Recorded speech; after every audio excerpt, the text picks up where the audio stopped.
Oi pessoal, sejam muito bem-vindos a mais um episódio do programa Entretenicast, um podcast feito de fã para fã. Entretenicast, o mundo do entretenimento ao alcance dos seus ouvidos. Meu nome é Maria Luísa. Aqui é a Amanda. E eu sou a Luana. No Entretenicast, a gente fala sobre as diversas nuances do entretenimento, abordando essas temáticas de forma detalhada, mas ainda muito descontraída. Hoje, daremos início a uma série de 10 episódios que farão parte do Entretenicast sobre um dos gêneros musicais mais em alta dos últimos tempos, o K-pop. Nesse episódio, vamos fazer uma introdução a esse gênero, mostrando para os nossos ouvintes o porquê de ter tanta gente consumindo. Afinal, o que tem de tão diferente nele? Você vai descobrir isso com a gente hoje. E, estão ouvindo o som da pipoca estourando? Então senta no sofá e dá o play, porque a sessão do Entretenicast já vai começar. Open Gangnam Style. Gangnam Style. Open Gangnam Style. Você conhece essa música? Gangnam Style é um dos maiores hits já lançados. Essa farofa é quase inteiramente cantada em coreano, mas mesmo assim, é muito difícil encontrar alguém que não saiba cantar pelo menos o refrão. O K-pop já está inserido nos holofotes mundiais há muito tempo, e por preconceito, poucos admitem isso. As pessoas costumam criticar muito tudo aquilo que parece diferente, sendo ainda pior com uma língua que não é o inglês. Isso é muito engraçado, né, Malu? Muita gente fala que não entende as letras e por isso não gostam das músicas. Mas ainda assim, músicas americanas estão todos os dias no topo do Spotify Brasil, mesmo que 95% da população brasileira não seja fluente em inglês. Pô, sim. É de se pensar como um estilo de música inteiro seja rejeitado apenas por não se encaixar nos estereótipos ocidentais. Mesmo assim, a sonoridade do K-pop e a do pop ocidental se tornam cada vez mais parecidas. Os gêneros inspiram-se mutuamente e as referências são um denominador comum. As diferenças entre os estilos se trata de uma mera distinção entre indústrias, né, Luana? Sim, cara, o K-pop tem essa coisa de uma superestrutura. Vai desde o sistema de formação dos artistas, a preparação deles, até o jeito de promover as próprias músicas. Quando a gente se aprofundar no mundo do K-pop, você vai ouvir alguns termos que nunca ouviu na vida. Mas não se assuste, todas essas são novidades boas que fazem esse gênero ter tantos fãs.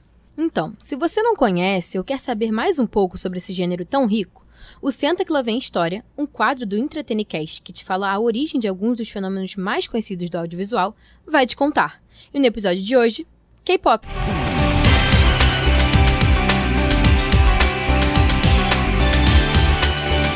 No início dos anos 90, quando tudo era mato, surgiu um grupo com inspirações na música negra americana, tipo hip hop e R&B. O trio Sotaiji and Boys se juntou independentemente. Eles apresentaram sua canção de estreia, Nan Arayo, I Know, no programa de talento da MBC.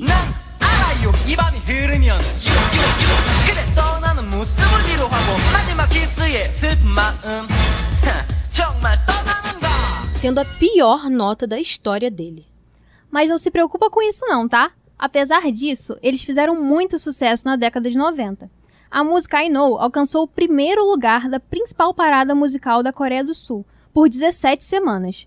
O grupo alcançou recordes impressionantes, mas infelizmente se separaram em 1996. E, em 1997, o artista Lee Soman resolveu criar a primeira empresa oficial de K-pop. Sua inspiração veio após viajar para os Estados Unidos. Ele reparou como o mercado musical era muito bem sucedido e avançado, enquanto na Coreia ainda se tinha uma dificuldade para lançar seus artistas. Com isso, ele criou um sistema chamado Tecnologia Cultural, para poder lançar os artistas de K-pop na indústria. O empresário detalhou as etapas necessárias para o sucesso, sendo elas seleção, treinamento, produção e gerenciamento. O desenvolvimento dessa espécie de manual mudou para sempre a história do gênero musical, né não, Lua?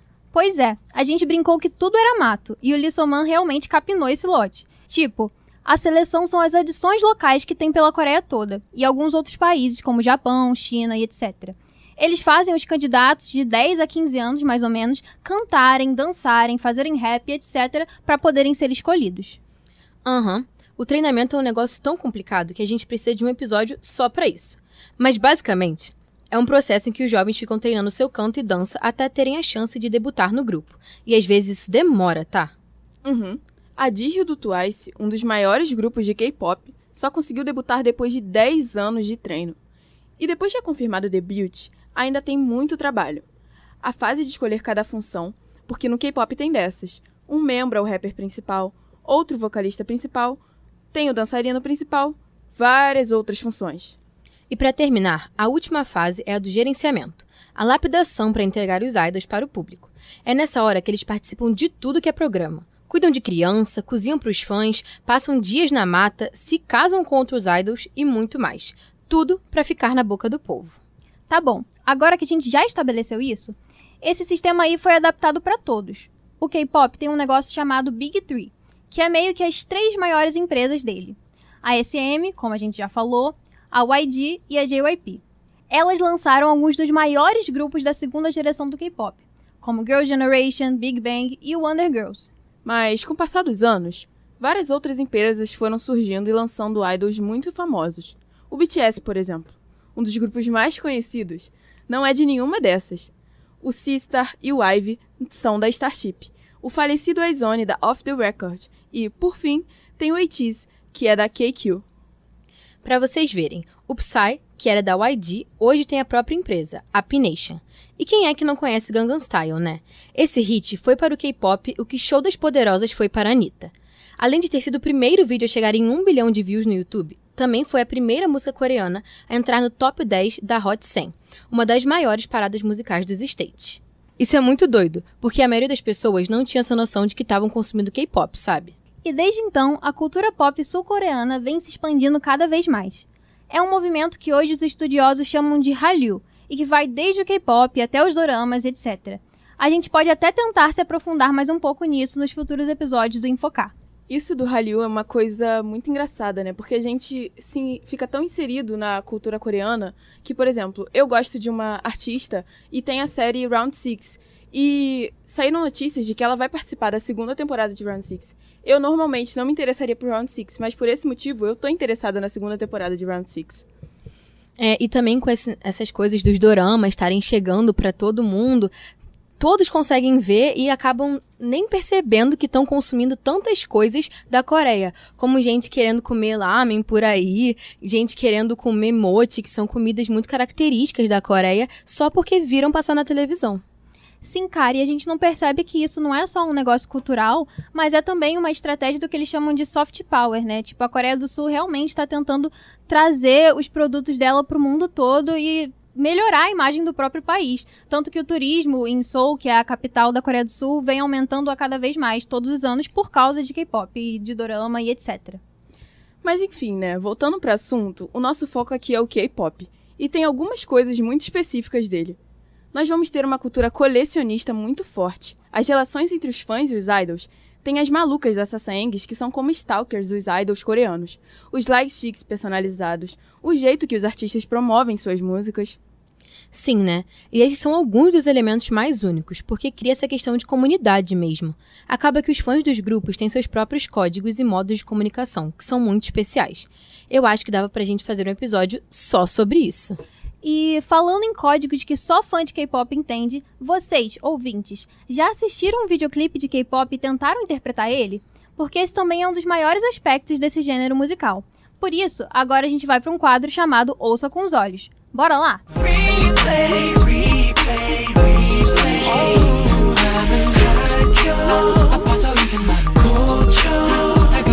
Aqui no quadro Ouça com os Olhos, suas gurus do K-pop vão analisar alguns dos MVs que são o puro suco da indústria musical coreana. A nossa intenção é apresentar para vocês a variedade de conceitos presentes nesse gênero e o motivo de muita gente ser obcecada pelo pop made in Coreia. O clipe inicial que vamos observar é um clássico da primeira geração do K-pop, 10 Minutes, da Lee Hyori.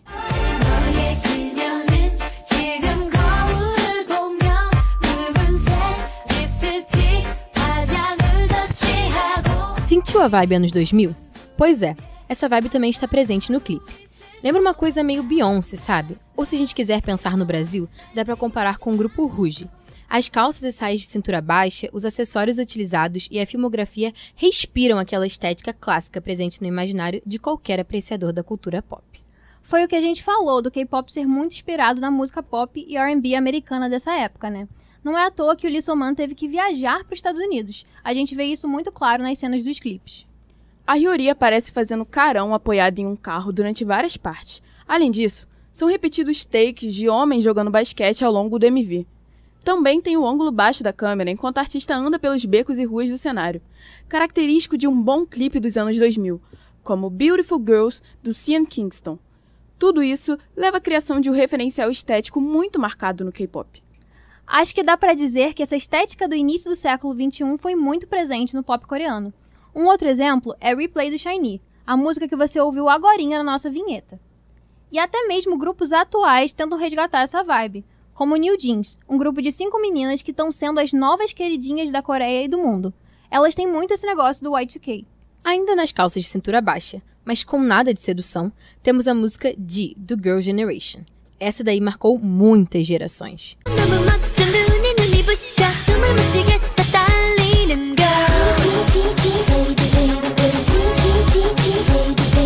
Que K-popper não sente nostalgia com essa, hein? As Soshis, integrantes do GG, novinhas, contracenando com o Minho do SHINee é algo realmente memorável. Nem me fale, Luana. Só que as primeiras cenas do clipe já dá pra ter ciência de que o que vem a seguir é o puro suco do K-pop. Afinal, Ji esbanja a fofura e feminilidade mostrando as membros apaixonadas pelo galã coreano. O MV conta com cores vibrantes e, no início, as Soshis interpretam os manequins de uma loja. Porém, com o passar dos takes, o dinamismo toma conta com muita dança e demonstração de paixão das garotas. Pelas expressões faciais, elas parecem estar morrendo de amores. Essa coisa do primeiro amor, da tentativa de conquistar, do aegyo, que no mundo do pop coreano significa o modo fofo de um artista da indústria J, está presente em muitas outras músicas e clipes, sendo um exemplo Signal, do grupo Twice. Nesse MV, as integrantes tentam conquistar um extraterrestre gesticulando de forma fofa para ele. Pode parecer doido, mas é bem comum encontrar MVs desse tipo no K-pop. É até difícil traçar um paralelo entre Ji e outro trabalho audiovisual que não venha de dentro do gênero. Se trata de algo extremamente característico do pop coreano, né? Indo bem longe, é como pensar nas músicas da Manu Gavassi, com as calças coloridas do Restart e a nossa Barbie meiga Kelly Key, passando uma essência inocente e ao mesmo tempo jovial. Agora, indo pro lado mais atual, porém continuando com as cores vibrantes de Ji, temos o clipe de Idol do BTS, com um visual semelhante ao do J-pop. Essa música mistura o Afrobeat com o Korean Beat, resultando em um ritmo impossível de não dançar junto.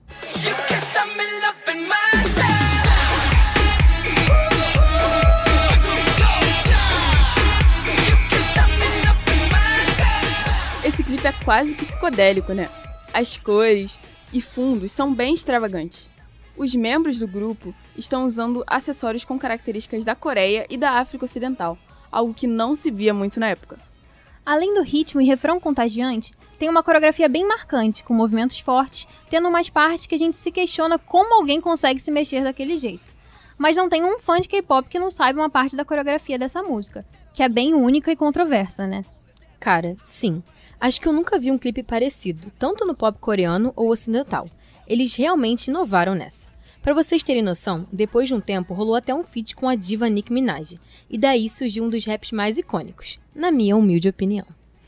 Outra coisa muito presente nos MVs é a conexão entre eles. Grupos e mais grupos costumam criar seus próprios universos, desenvolvendo histórias através dos lançamentos. A gente tem como exemplo o universo Kwanya, do aespa, o BU, do BTS, Exoplanet, do boy group EXO e Lunaverse, do Luna.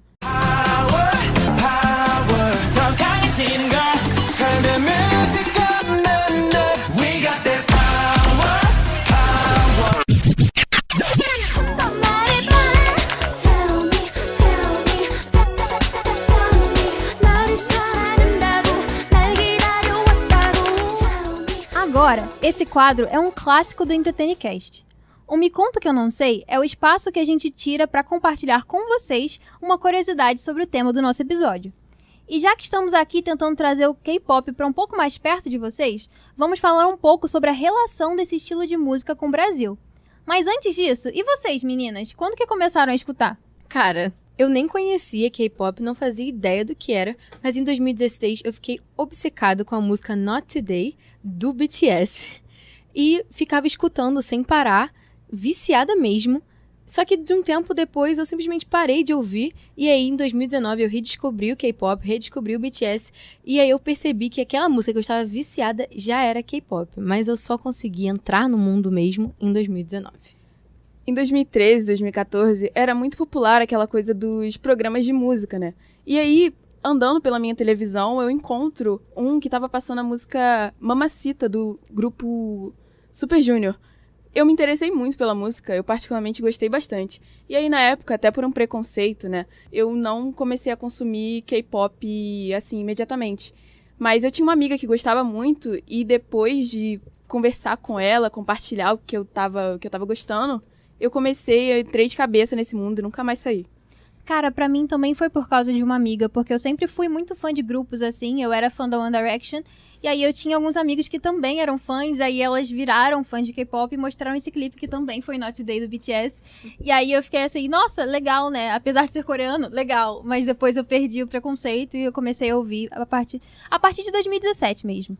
Ok, agora a nossa primeira curiosidade é uma que eu acho que até mesmo alguns K-popers não vão saber.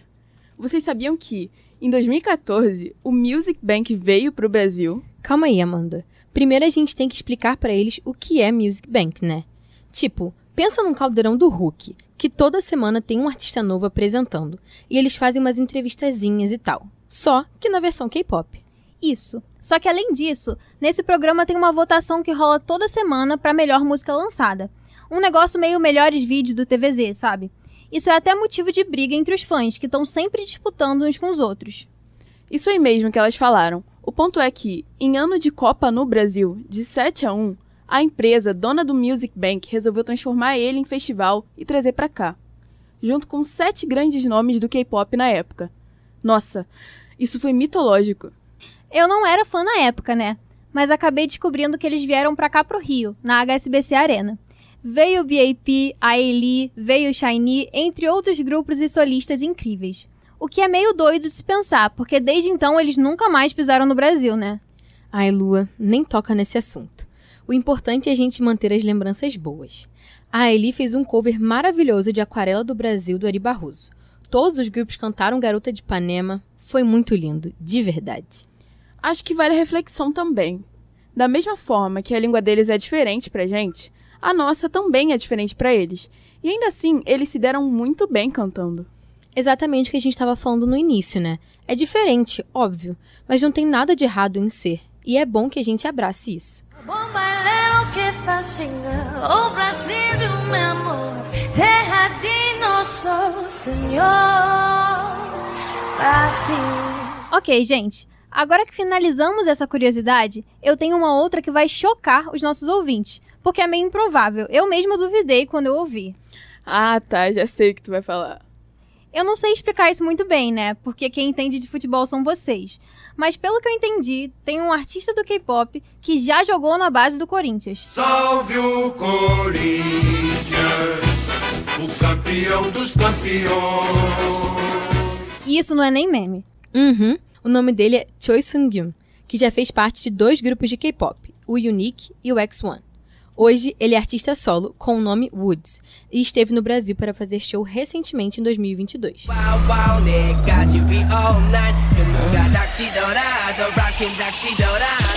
O Woods deu uma entrevista para o Globo Esporte e para a CNN Brasil contando um pouco dessa história. Mas, basicamente, quando ele era mais novinho, era o sonho dele se tornar jogador de futebol. E por isso, ele começou a pesquisar os países que ajudariam ele nisso. Choi descobriu sobre o Brasil e, mesmo sem aprovação 100% dos pais, ele procurou um programa de intercâmbio e veio morar 1 ano aqui, em Santos, São Paulo. Uma das coisas mais engraçadas de toda essa história é que o Woods jogava de atacante esquerdo na base do Corinthians, mas os outros jogadores achavam o nome dele um pouco difícil de falar, então ele adotou o nome de Luiz. Só que aí que tá. Por ele ser muito pequeno na época, eles apelidaram ele de Luizinho. E aí ficou. E na entrevista, ele fala que quando estava no Brasil, ele continuava ouvindo muita música coreana, para se sentir perto de casa e tal. E isso acabou despertando a vontade dele de ser cantor. Quando ele percebeu isso, acabou tendo que deixar o Brasil e voltar para a Coreia, e atrás do sonho dele. Acho que isso é um dos fatos mais aleatórios de todo o K-pop. O Woods, ou Luizinho, até hoje fala bastante sobre seu período no Brasil e as poucas palavras que ele sabe falar em português.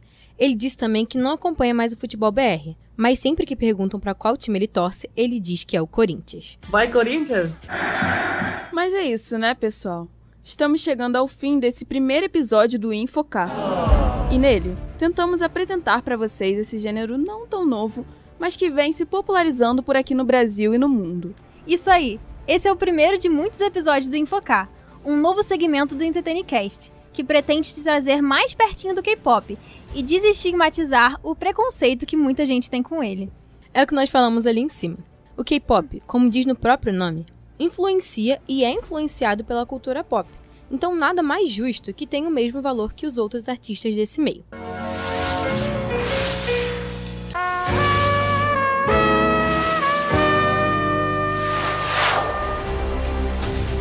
Podem descer os créditos finais, porque o Entretenicast de hoje acabou.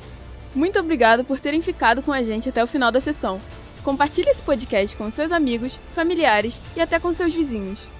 A gente queria agradecer também ao Audiolab UERJ e ao professor Felipe Mostaro por ter dado a oportunidade da gente estar fazendo esse episódio aqui. Entretenicast, o audiovisual ao alcance dos seus ouvidos.